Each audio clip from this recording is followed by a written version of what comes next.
Kando na ziara na ahadi za ghafla hizo za Waziri Geoffrey Ruku, ni kwamba Waziri wa usalama wa ndani Kipchumba Murkomen amependekeza marekebisho makubwa ya sheria kwa lengo la kuimarisha uwazi na uwajibikaji kati ya maofisa wa usalama nchini.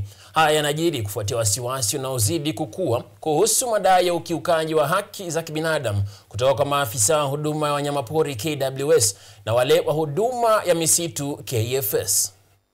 Akijitokeza mbele ya kamati ya usalama ya bunge la taifa kule Bunge Towers, Waziri wa usalama wa ndani Kipchumba Murkomen amesisitiza umuhimu wa kufanya marekebisho katika sheria ya mamlaka huru ya usimamizi wa polisi almaarufu IPOA ili ajumuishe udhibiti wa maafisa wa wanyamapori na maafisa wa misitu ambao wanakumbwa na madai ya mauaji bila kupewa hukumu na matukio ya watu kutoweka kimya kimya, ikiwemo kisa cha mvuvi kutoka Nakuru Brian Odhiambo ambaye hadi sasa hajapatikana.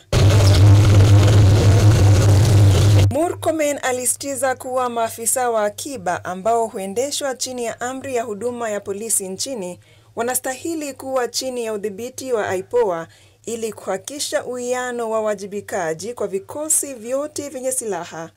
Pendekezo hili linatoka wakati ambapo IPOA imeripoti kuwa tangu mwaka 2018 imeshughulikia malalamiko zaidi ya 20,000 na kufanikiwa kupata hukumu 30 dhidi ya maafisa waliokiuka sheria. Wakati huo huo, Wizara ya usalama wa ndani imewasilisha marekebisho katika kanuni za uratibu wa serikali kuu kupitia mswada wa mwaka 2025.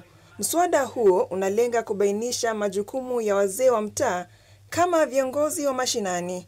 Majukumu hayo ni pamoja na upatanishi, udhibitisho wa umma na usaidizi katika utekelezaji wa sera za serikali. Iwapo mapendekezo haya yatakubaliwa na bunge, washikadau wanasubiri maelezo zaidi kuhusu jinsi mabadiliko haya yatakavyojumuishwa ndani ya mifumo iliyopo ya usalama nchini. Brenda Nyongesa, Runinga KU.